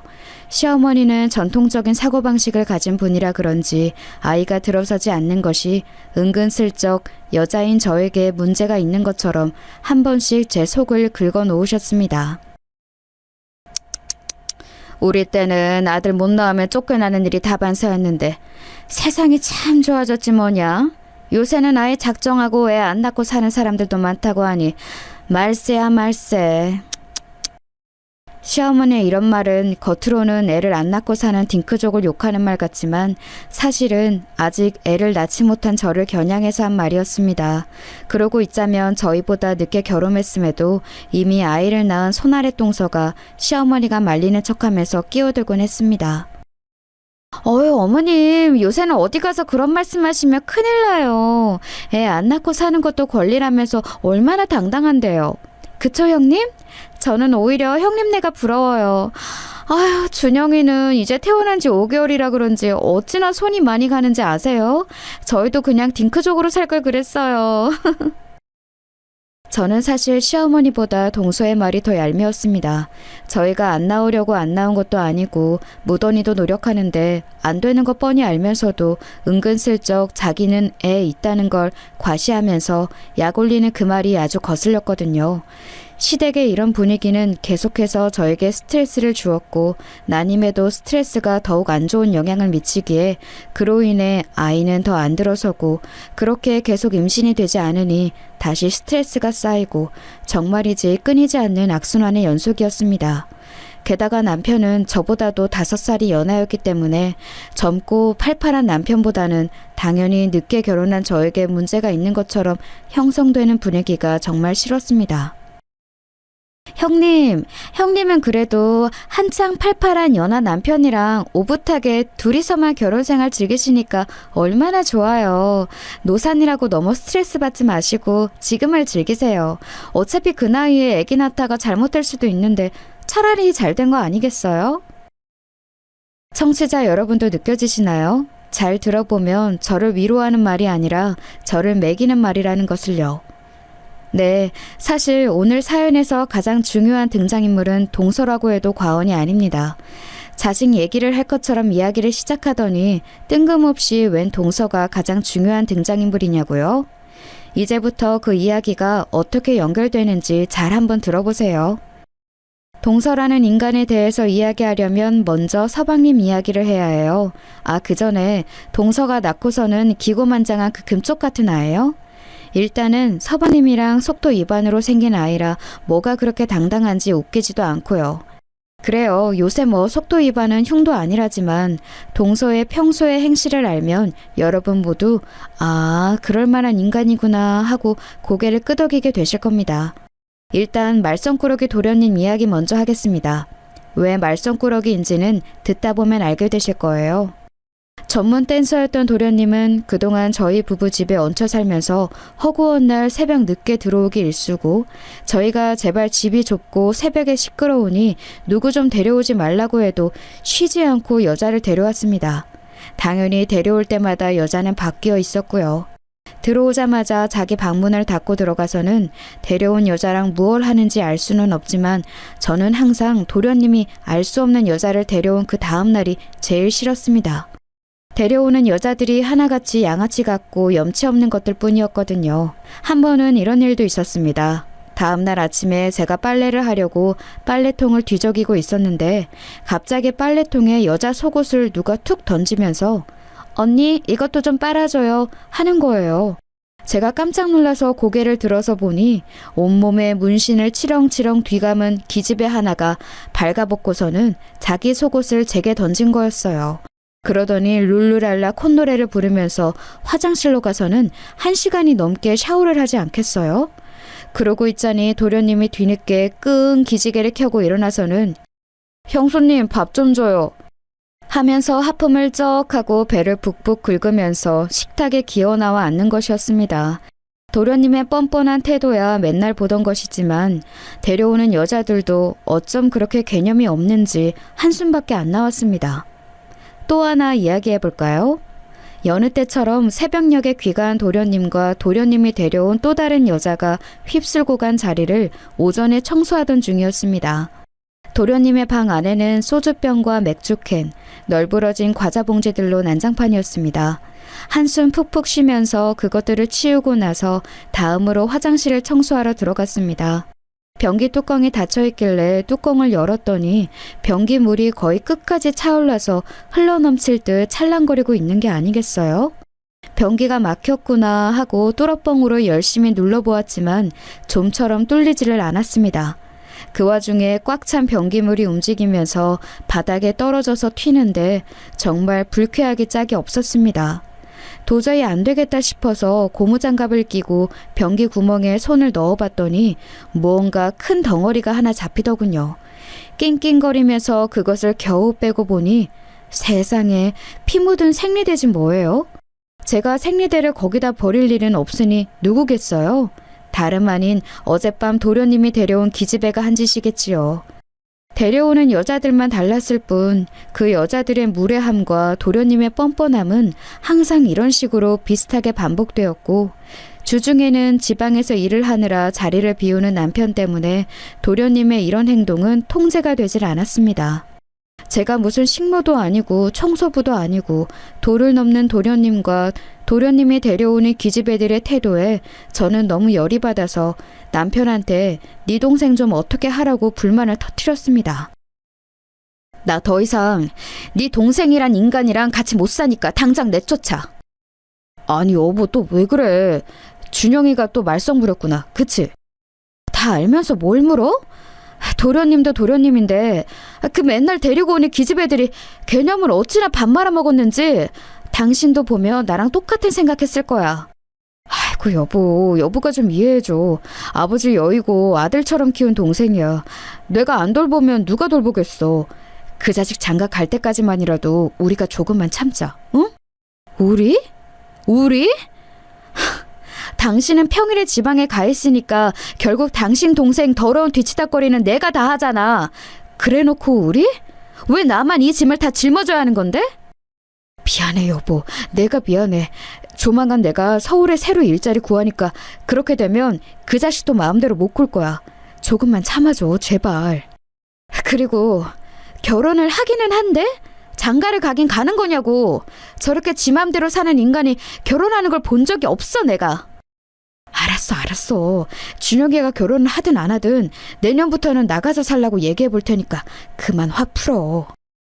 내년부터는 도련님을 내보내겠다는 말에 간신히 화가 누그러들어 그날의 대화는 마무리가 되었습니다만 의외로 그런 도련님이 저희 집에서 나가는 날은 예상보다 빨리 찾아왔습니다. 어느 날인가 불쑥 결혼을 하겠다고 하면서 저희 부부에게 새색시를 소개하고 싶다고 했습니다. 저희 부부는 모두 깜짝 놀랐습니다. 자유로운 영혼 그 자체인 도련님이 결혼을 하다니 무엇보다 이제 이 집에서 나가게 되다니 저는 겉으로는 티를 안 냈지만 속으로는 쾌재를 불렀습니다. 엄마한테 소개하기 전에 먼저 형이랑 형수님한테 소개하고 싶어. 형수님은 집에 한번 보신 적 있을 거예요. 아무튼 이번 주말에 인사 온다니까 예쁘게 좀 봐줘. 도련님의 그 말을 듣는 게 좀 느낌이 쌓였습니다. 제가 전에 본 적이 있다고 한다면 분명히 집에 데려온 여자들 중 한 명일 텐데 그 중에 제 마음에 드는 사람은 단 한 명도 없었거든요. 그리고 제 불길한 예감을 적중을 하고야 말았습니다. 약속한 식사 장소에 저희 부부와 도련님이 먼저 도착해 있었는데 도련님의 색시될 사람이 뒤늦게 나타났습니다. 안녕하세요. 조수진이라고 해요. 어머 언니! 안녕하세요. 저희 구면이죠. 세상에나 도련님이 결혼할 사람, 그러니까 제 동서될 사람은 바로 그 발가벗은 채로 제게 자기 속옷을 빨아달라며 툭 던지던 온몸에 문신을 치렁치렁 감은 싸가지 없는 기집애였습니다. 아, 네. 안녕하세요. 그날 빨래 고마웠어요, 언니. 빨래 엄청 잘하시던데요? 앞으로도 자주 해주실 거죠? 여러분은 초면에 손윗동서에게 앞으로 빨래 자주 해달라는 부탁을 하는 사람을 보신 적이 있나요? 거짓말 같다고요? 거짓말 하나도 안 보탠 100% 실화입니다. 제가 너무 기가 막혀서 어버버하고 있으니까 도련님이 도와준 잡시고 한마디 거들었습니다. 아, 형수님, 이 사람이 애교가 참 많죠? 아닌 게 아니라 이 사람이 홀몸이 아니라서 그래요. 그러니까 이런 장난은 너그럽게 넘어가 주세요. 홀몸이 아니라고? 그러면 지금 제수씨 될 사람이 임신을 했다는 거야, 지금? 응, 형. 내가 왜 결혼을 결심했겠어. 아기 아니었으면 나는 평생 결혼 안 했을 거야. 근데 운명이란 게 있나 봐. 이렇게 수진이가 내 아기를 임신하게 될 줄 누가 알았겠어. 내가 이제 아빠가 된다고, 형. 도련님은 싱글벙글 신나서 임신 사실을 얘기했습니다. 하지만 저는 도련님의 평소 행실과 동서될 사람의 안 좋은 첫인상 때문에 두 사람의 혼전 임신이 좋게만 보이지는 않았습니다. 하지만 어쨌거나 새로운 생명의 탄생이 예견되어 있었기에 두 사람의 결혼식은 급속도로 진행되었고 그렇게 얼마 지나지 않아 아기가 태어나게 되면서 형인 저희 부부보다 동생네 부부가 먼저 아이를 가지게 되었습니다. 그리고 그것은 결혼하고서도 아기를 오랫동안 가지지 못하는 제게 큰 자격지심으로 작용하게 되었습니다. 서두에 말씀드린 것처럼 시어머니의 잔소리와 동서의 비아냥거림을 동시에 견뎌야 했으니까요. 저는 무엇보다 제가 가장 싫어하는 부류의 인간이 제가 가장 갖고 싶은 것을 가지고 있다는 사실이 너무 괴로웠습니다. 가장 싫어하는 부류의 인간이란 예의라곤 찾아볼 수 없는 누가 봐도 결혼 전에 양아치처럼 살던 동서이고 가장 갖고 싶은 것은 다름 아닌 아기였습니다. 그렇게 갖고 싶었지만 저는 못 가진 아기를 제가 가장 싫어하는 인간이 가지고서 저렇게 으스대니 제 속이 남아날 리가 없었지요. 그런데 하늘이 저의 간절함을 알았는지 여러 번의 인공수정 시도 끝에 모든 것을 포기하고 있을 무렵 정기검진차 들렀던 산부인과에서 저는 놀라운 소식을 듣게 되었습니다. 축하드립니다. 임신이에요. 쌍둥이에요. 저는 안정을 취해야 한다는 선생님의 말에도 그 길로 거의 한달음에 집으로 달려와 남편에게 이 소식을 알렸습니다. 그게 정말이야? 여보 고생했어. 정말로 고생했어. 고마워. 문자 그대로 세상 모든 것을 다 가진 것 같았습니다. 게다가 하나도 아니고 쌍둥이라니. 저는 그렇게 40이 다 된 나이에 쌍둥이 엄마가 되었습니다. 무엇보다도 눈꼴씬 동서에 잘난 채도 더 이상 보지 않아도 돼서 좋았습니다. 어렵게 들어선 아기들인 만큼 저는 지극정성으로 10달을 보냈고 무사히 건강한 쌍둥이 왕자님을 출산했습니다. 그리고 정말 신기하게 아이들이 태어나자마자 신기하게 남편의 사업은 크게 성공 가도를 달리면서 번창하기 시작했습니다. 사세는 점점 확장해서 해외에까지 진출했고 남편은 이참에 본격적으로 해외에서 사업을 시작해보겠다며 저희를 모두 데리고 싱가포르로 이주를 했습니다. 듣기 싫은 시어머니 잔소리와 보기 싫은 동서를 안 보고 살아도 되니 금상첨화였습니다. 거기서 아이들이 초등학교 졸업할 때까지 살았는데 그때가 저희 가족의 황금기가 아니었나 싶습니다. 지금도 가끔은 남편과 함께 아이들을 데리고 싱가포르에서 살았던 그 시절이 너무너무 그립습니다. 영원토록 거기 살면서 호의호식하면서 살았다면 참 좋았을 텐데 안타깝게도 아이들이 초등학교를 졸업할 무렵 남편의 사업은 급격히 기울기 시작했습니다. 우후죽순으로 생겨난 경제업체들이 발빠르게 시장을 장악해 나갔고 남편은 그 와중에 무리하게 사업을 확장하던 것이 잘못되어 큰 빚을 떠안고 싱가포르에서의 사업을 정리해야 했습니다. 그렇게 귀국한 한국은 저희가 떠날 때와는 많이 달랐습니다.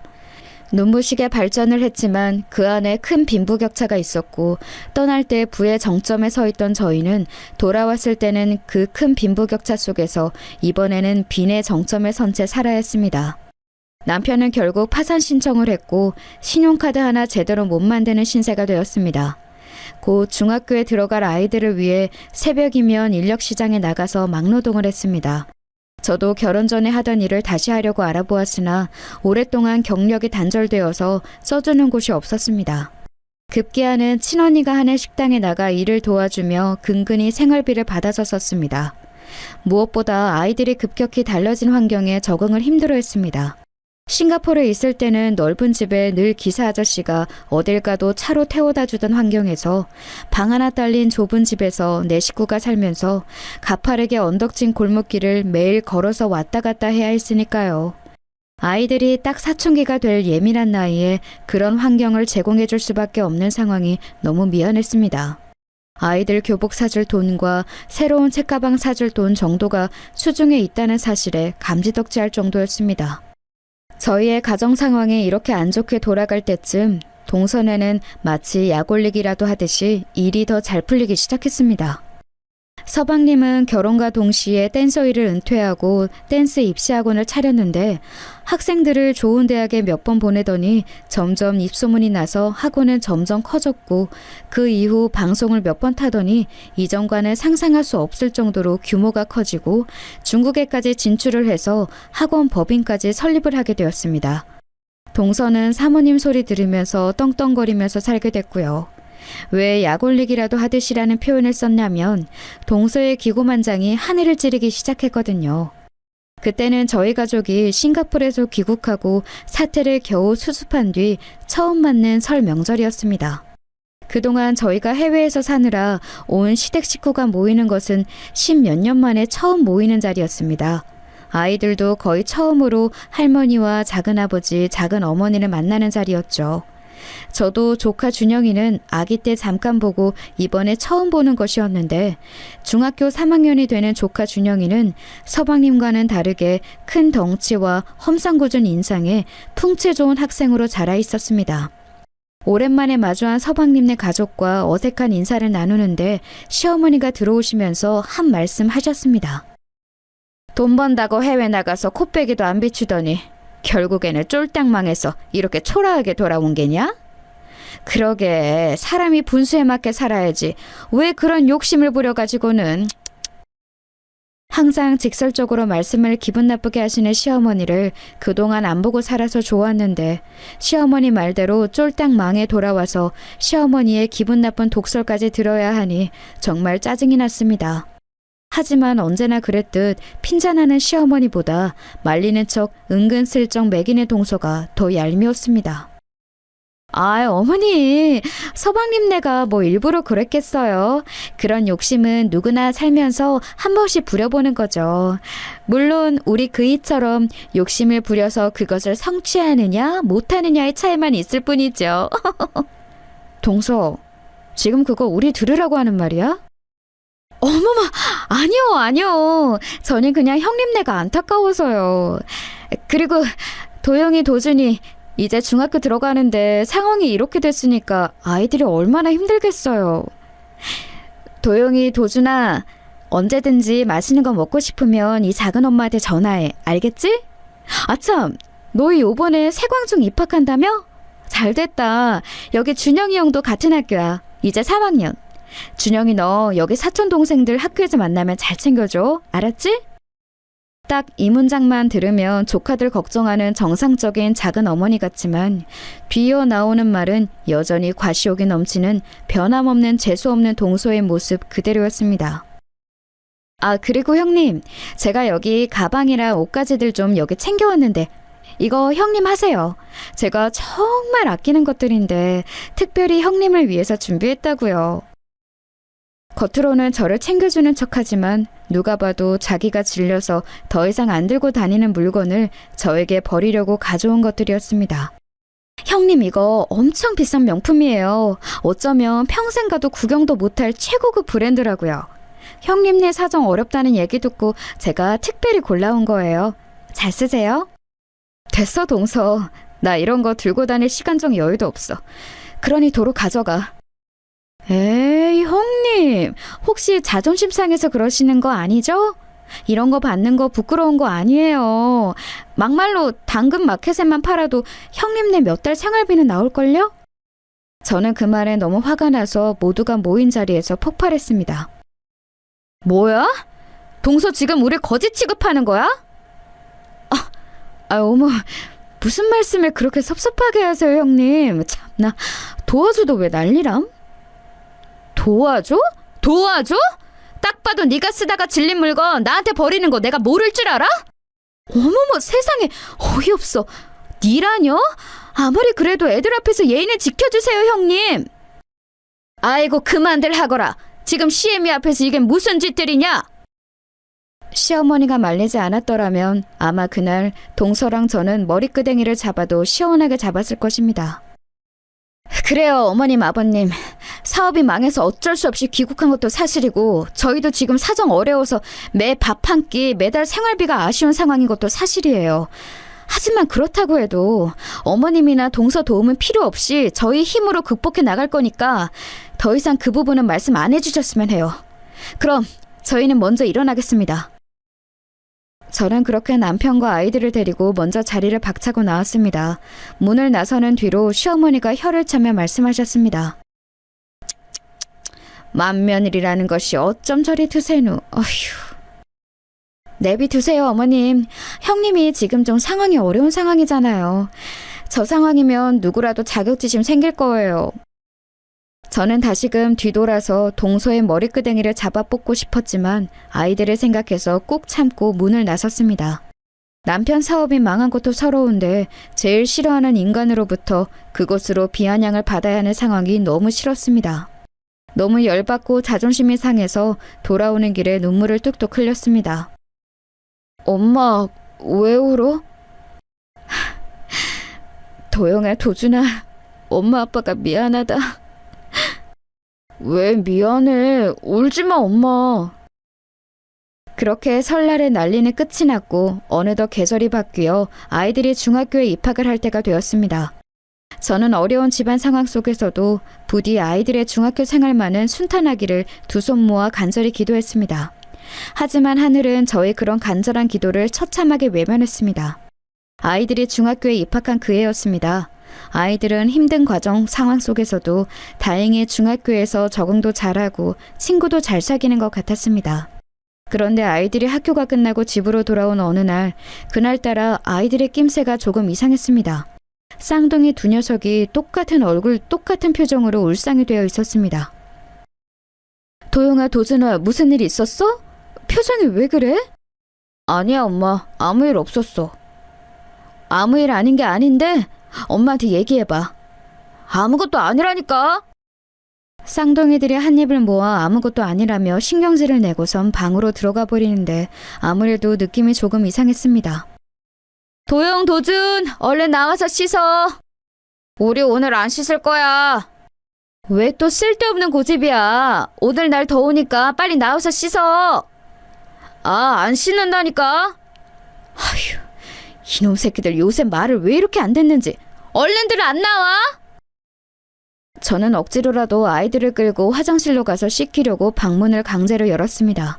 그런데 그때 두 녀석이 교복 셔츠를 벗고 있다가 제가 들어서니까 화들짝 팔뚝을 가리는 게 아니겠어요? 뭐야 너네? 뭔데 가려? 이리 와봐. 아무것도 아니야. 얼른 이리 안 와? 저는 아이들이 가린 팔뚝을 억지로 내보이게 했는데 거기에는 콩알만한 크기의 화상 자국이 있었습니다. 두 아이 다 똑같은 팔뚝 위치예요. 어머나, 너네 이거 왜 이래? 그냥 과학실에서 우리끼리 장난치다가 화상 입었어. 엄마한테 혼날까봐 일부러 얘기 안 한 거야. 아이, 내가 못 산다. 얼른 이렇게 해봐. 약 발라줄 테니까. 조심 좀 하지. 그러게 왜 과학실에서 불 가지고 장난을 쳐? 아이들은 시무룩한 표정으로 제가 약 발라주는 것을 바라보고 있었습니다. 다음부터는 조심하고 다시는 불 가지고 서로 장난치지 마. 알았지? 네. 풀이 잔뜩 죽은 채로 시무룩하게 대답하는 아이들을 보면서 저는 조금 의아했습니다. 아니, 아무리 장난을 치다 화상을 입어도 두 아이 다 똑같은 위치에 이렇게 동시에 화상을 입는다고? 저는 무언가 깨름직했지만 아이들이 그렇다고 하니 그날은 그렇게 넘어갔습니다. 그런데 며칠이 지나지 않았을 때쯤 아이들의 수상한 행동은 한 번 더 계속되었습니다. 그날도 역시 방과 후에 집에 들어와서는 저랑 얼굴도 마주치지 않고 두 아이 다 방문을 쾅 닫고 안으로 들어갔습니다. 이 녀석들, 다녀왔으면 다녀왔습니다 하고 인사를 해야지. 빨리 다시 안 나와? 아, 몰라요. 저희 그냥 내비두세요. 뭐야? 아이, 이 녀석들 정말 한번 혼날래? 저는 다시금 아이들의 방문을 다시 열었는데 아이들의 행색에 깜짝 놀랄 수밖에 없었습니다.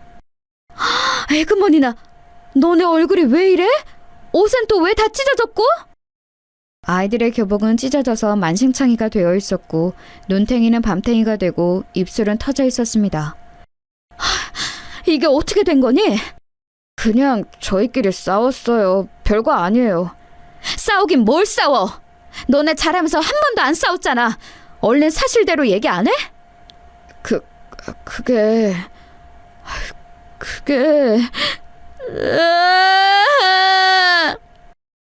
제가 계속 추궁하자 아이들은 끝내 울음을 터뜨렸습니다. 한참을 그렇게 울더니 진정이 좀 되자 아이들은 이게 어떻게 된 일인지 자초지종을 설명했는데 저는 정말 경악을 금치 못했습니다. 학교에서 일진 형들에게 잘못 찍혀서 수개월간 계속 괴롭힘을 당했는데 그 정도가 점점 심해지더니 오늘 이렇게 훔씬 두들겨 맞기까지 한 겁니다. 처음에는 500원, 1000원씩 삥을 뜯기 시작하더니 흔히 빵 셔틀이라고 말하는 매점 심부름과 방과 후 가방 셔틀까지 하루가 멀다 하고 심하게 괴롭혔다고 합니다. 행여울 심부름을 잘못하면 우유를 아이들 머리에 붓기도 하고 자기 옷에 우유가 튀었다며 빨아오라고 시키기도 했다고 합니다.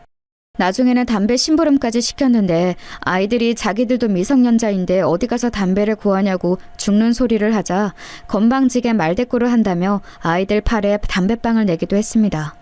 며칠 전 아이들 팔에 난 화상 자국은 다름 아닌 일진 형들이 담뱃불을 팔뚝에 지져서 낸 자국이었습니다. 쌍둥이니까 똑같은 자리에 하나씩 놔주겠다면서요.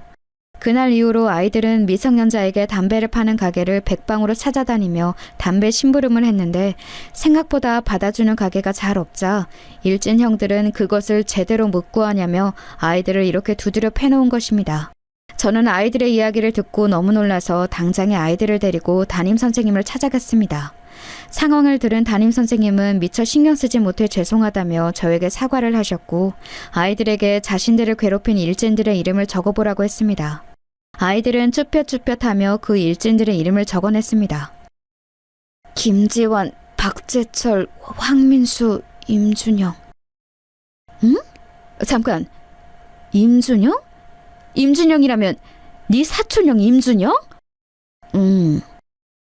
그럼 너를 괴롭힌 일진 중에 그 한 명이 준영이 그 자식이란 말이야?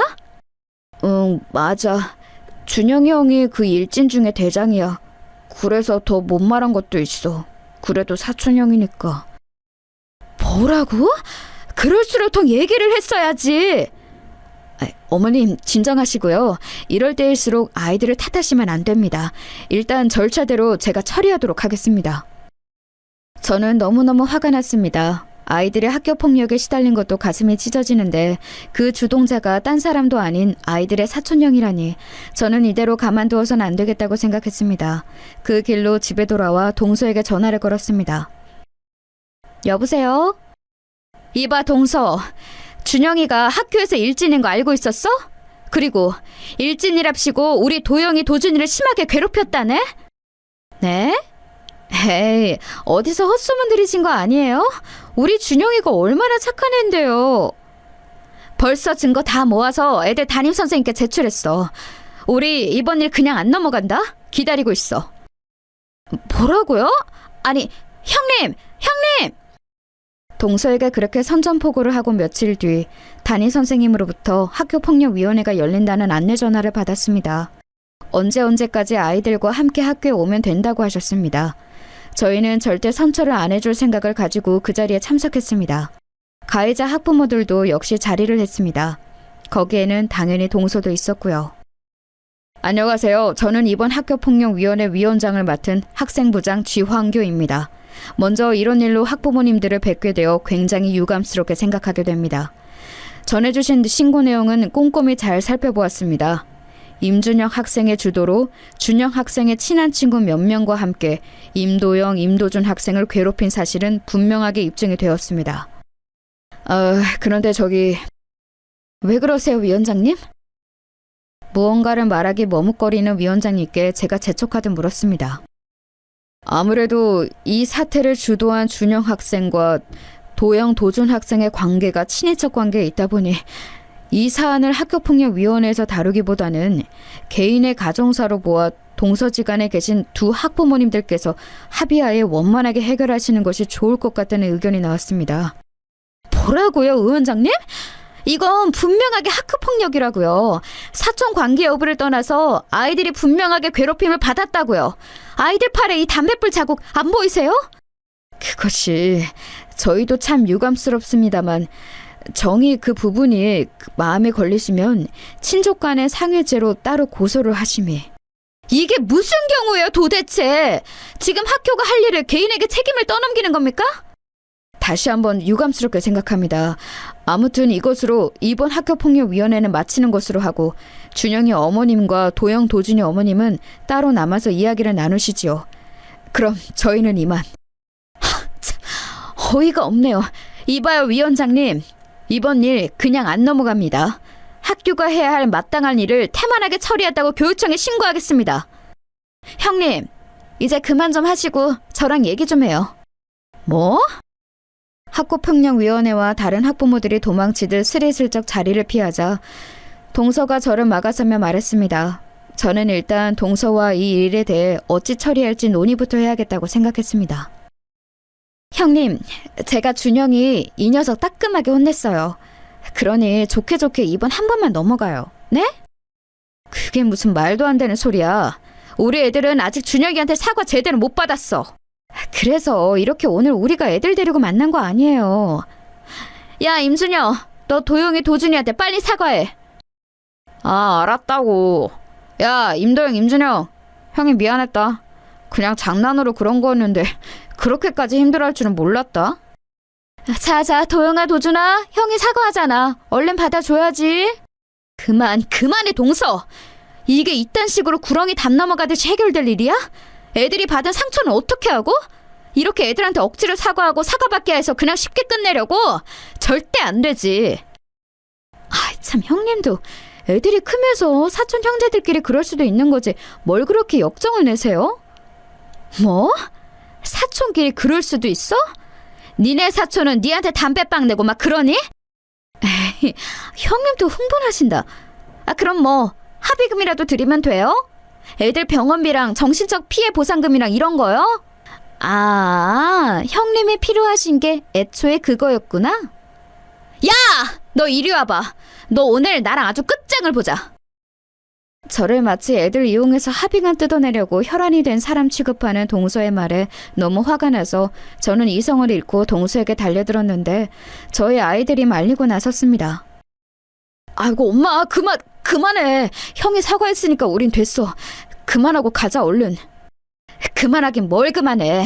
엄마 이대로는 그냥 못 넘어가. 얼른 이거 안 놔? 저희가 그렇게 실갱이를 하고 있는데 준영이 이 녀석이 한쪽 구석에서 그것을 보며 웃는 것 아니겠어요? 웃어? 야 임준영, 너 지금 웃음이 나와? 그놈아, 미안하다잖아요. 사과를 안 한 것도 아니고 쟤들도 괜찮다는데 이제 그만 좀 해요. 엄마가 돈도 준다잖아요. 저는 그 말에 정말 눈이 뒤집혀 버렸습니다. 야, 너 이 새끼 일로 와! 저는 그대로 조카 녀석에게 달려들어 머리털을 쥐어뜯으며 말했습니다. 이 싸가지 없는 새끼! 뭐가 어쩌고 어째! 아이고, 큰엄마가 조카 잡네! 아이고, 엄마! 동네 사람들! 조카 녀석은 제게 머리털이 붙잡힌 채로 뻔뻔하게 연기하면서 피해자인 척을 했습니다. 아이들과 동서가 달려들어 저를 가까스로 그 녀석에게서 떼어놓았습니다. 밖에서 대기하던 학폭위원회 위원들과 학부모들이 그 난리가 나자 다시 교실로 들어와 그 광경을 보면서 놀랐습니다. 제 손에는 한 움큼 뽑힌 조카 녀석의 머리카락이 들려 있었습니다. 조카 녀석은 더더욱 크게 연기를 하며 소리를 질렀습니다. 선생님! 저 아줌마가 저 때렸어요! 저 보세요! 머리털이 이만큼 뽑혔어요!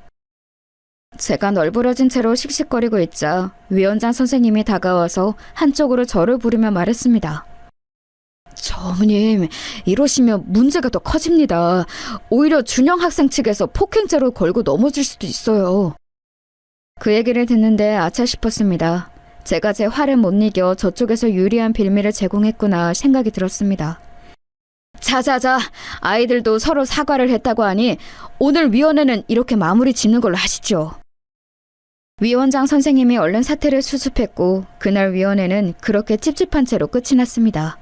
당연히 동서와 제 사이는 그 이후로 더욱 원수가 됐고요. 저는 너무 화가 났습니다. 아이들이 그런 큰일을 당했는데 아이들을 위해서 아무 일도 해줄 수 없을 뿐더러 제 실수로 조카 녀석을 처벌할 기회도 날려버렸으니까요. 그렇게 아이들은 학교폭력에 대한 상처를 제대로 수습하지도 못한 채 사건은 일단락되었습니다. 저는 혹시나 조카가 아이들에게 다시금 해코지를 할까봐 불안한 마음에 아이들을 다른 학교로 전학을 시켰습니다. 그렇게 몇 달이 지나고 추석이 다가왔습니다.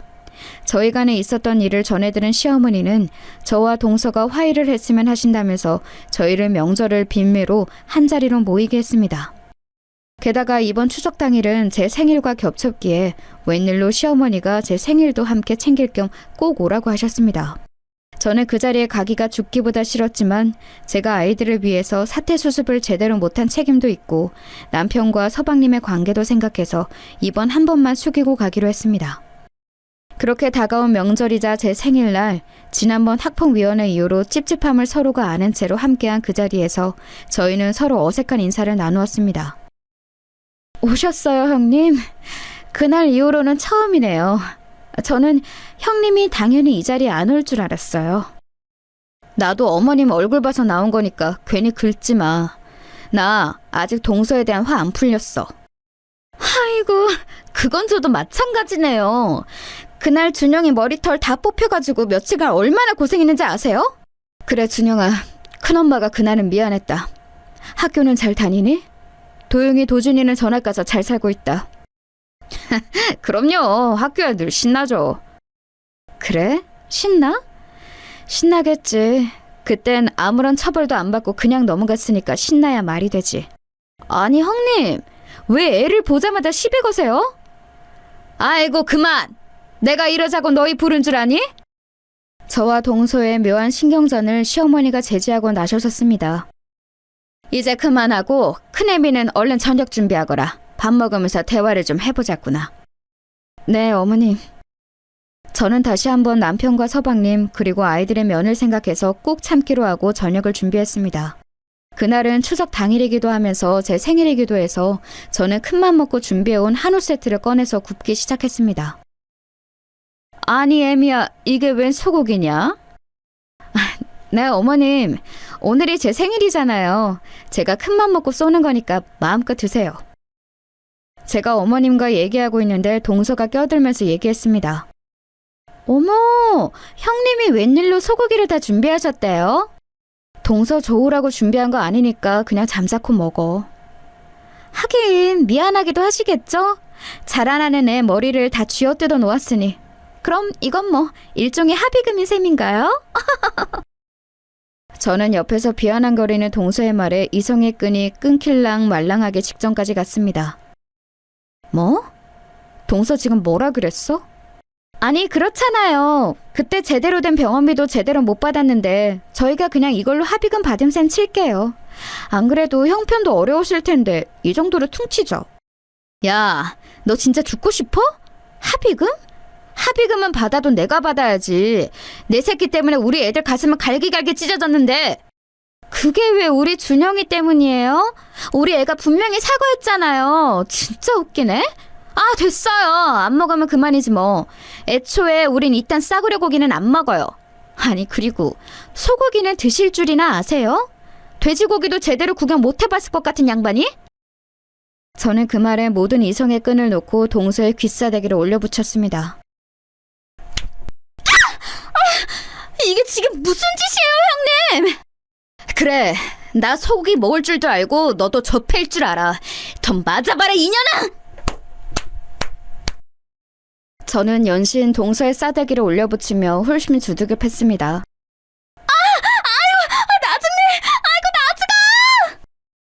여보, 왜 이래? 엄마, 그만해! 저의 느닷없는 폭주에 가족 모두가 달려들어 저를 말렸고 그 상황을 지켜보던 서방님의 화가 머리끝까지 치밀어 올랐는지 제게 크게 화를 냈습니다. 형수님, 아무리 그래도 이건 경우가 아니죠. 안 그래도 준영이 녀석이 사과드리려고 오늘 뵙자고 한 건데 왜 애꿎은 애엄마한테 이렇게 폭력을 행사하시는 겁니까? 저 이 일 그냥 안 넘어갑니다. 저는 잠시 화를 가라앉히고 서방님에게 차분히 말했습니다. 서방님, 이 멍청한 서방님아, 임지석! 내가 너 뜬금없이 결혼한다고 할 때부터 뭔가 이상했어. 넌 왜 그렇게 멍청하냐? 뭐라고요? 형수님 지금 무례하게 그게 무슨 말씀이세요? 저는 품 안에 있던 종이를 꺼내어 서방님에게 툭 던져봤습니다. 눈이 있으면 읽어봐, 이 멍청한 놈아. 이게 뭔데요? 서방님은 저의 단호한 태도에 놀라며 그 종이를 꺼내서 집어들더니 읽기 시작했습니다. 친자 확인서? 의뢰받은 임준영이 임지석의 친자일 확률 0.001%? 이게 뭐예요, 형수님? 뭐긴 뭐야, 이 멍청한 인간아. 준영이 저 새끼가 네 친아들이 아니라고. 뭐라고요? 서방님은 그 자리에서 놀라서 풀썩 주저앉았습니다. 여보, 이게 어떻게 된 일이야? 동선의 그 상황을 보고선 아연실색한 얼굴로 한마디도 이어나가지 못했습니다. 여러분도 지금 이게 어떻게 된 상황인지 궁금하시죠? 네, 맞습니다. 저희 아이들을 괴롭혔던 조카 준영이 녀석은 말 그대로 서방님의 친자가 아니고요. 서방님은 동서에게 속아 사기 결혼을 한 것입니다. 어떻게 제가 그 사실을 밝혀냈냐고요? 제가 왜 동서로부터 받을 보상도 포기하면서 준영이 녀석에게 달려들어 머리털을 한 움큼 뽑았을까요? 네, 저는 오랜 싱가포르 생활을 마치고 귀국을 해서 명절 모임에서 준영이를 보았을 때부터 무언가 이상한 촉이 왔습니다. 서방님은 덩치도 작고 얼굴도 얄쌍하게 생긴 기생오라비상인데 그 아들이라는 준영이 녀석은 인상도 험상궂고 또래에 비해 덩치도 엄청 컸거든요. 거기까지만 해도 그냥 아버지랑 안 닮은 아들인가 보다 할 수 있었을 텐데 저는 아무래도 동서라는 인간의 행실이 바르지 못하다는 것을 겪어서 알고 있었잖아요. 어쩌면 준영이가 서방님의 아이가 아닐 수도 있겠다는 생각이 불현듯 스쳐 지나갔는데 제 이런 날카로운 촉을 꼭 증명할 기회가 좀처럼 보이지 않았죠. 그런데 하필 저희 아이가 서방님의 친자가 아닐지도 모르는 아이한테 학교 폭력을 당했다고 하니 도저히 그냥 넘어갈 수가 없어서 이런 복수극을 기획한 것입니다. 몇 푼 안 되는 합의금 받고 아이들을 억지로 화해시키는 것보다 동서를 완전 나락으로 보내버리는 게 더 효과적이겠다고 판단을 한 것이지요. 준영이의 머리카락은 그렇게 구했고 서방님의 DNA를 구하는 것은 일도 아니었습니다. 남편이 건강검진을 받으면서 가족력 질병검사에 필요해서 그러니 동생에게 혈액 샘플을 좀 뽑아달라고 부탁을 한 것입니다. 말도 안 되는 뻔한 거짓말이었지만 서방님은 형의 부탁이니까 별 의심하지 않고 그렇게 피를 몇 방울 뽑아주었고 제가 그것을 모아 친자 확인을 의뢰했던 것입니다. 남편도 자신의 동생을 위한 일이니 저의 이런 계획에 적극 동참했지요. 결국 그렇게 준영이가 서방님의 친자가 아니란 것이 밝혀지자 집안은 발칵 뒤집혔습니다. 너 이년, 니년이 감히 나한테 어떻게 그렇게 십수년의 시간을 숨기고서. 미안해 여보. 나 그때는 정말 여보 말고 의지할 사람이 아무도 없었어. 정말 미안해. 지석아, 그만해. 이제 다 끝났어. 재수 씨는 이 길로 준영이랑 이 집안에서 짐 싸서 나가세요. 이혼 소송은 저희가 알아서 마무리할 테니까 다시는 우리 집안에 나타나지 말고요. 얼른 나가세요. 남편은 동서와 준영이를 등 떠밀어 내쫓았고 서방님은 그렇게 망연자실 주저앉아 한참을 울었습니다. 아이들에게 이런 막장 드라마를 실시간으로 보여주어 마음이 편치는 않았지만 그래도 못된 사람들이 통쾌하게 벌을 받는 모습을 꼭 보여주고 싶었습니다. 차후 동서 앞으로 진행될 사기 결혼과 피해 보상에 대한 소송 결과가 또 한 번 아이들에게 정의를 보여주겠죠. 그렇게 첫 만남부터 꼴보기 싫었던 인간말종 동서에 대한 복수극은 잘 마무리가 되었습니다. 나중에 재판에서 밝혀진 내용인데 동서는 준영의 친부가 누구인지도 기억도 안 난다고 합니다. 누구 애인지도 모르는 채로 작정하고 서방님 아이인 것처럼 속여서 결혼한 것이 입증되어 사기죄로 무거운 형사처벌을 받고 피해 보상금 또한 막대하게 물어주게 되었다고 합니다. 정말 인간의 탈을 쓰고 어떻게 그런 일을 벌일 수 있는지 모르겠습니다. 어쨌거나 눈엣 가시 같던 동서가 큰 벌을 받고 저희 집안에서 내쳐졌으니 알토니가 쑥 빠진 기분입니다. 다행히 아이들도 그 이후에 전학간 학교에서 잘 적응을 해서 잘 다니고 있고 남편이 새로 시작한 사업도 조금씩 손익분기점과 가까워지고 있습니다. 남편 말로는 이대로만 가면 어쩌면 예전에 먹고 살기 넉넉했던 때로 다시 돌아갈 수도 있다고 합니다. 저는 다른 것 안 바라고 그저 앞으로는 저희 집안에 평화로운 일만 가득했으면 좋겠습니다. 제가 준비한 사연은 여기까지입니다. 감사합니다.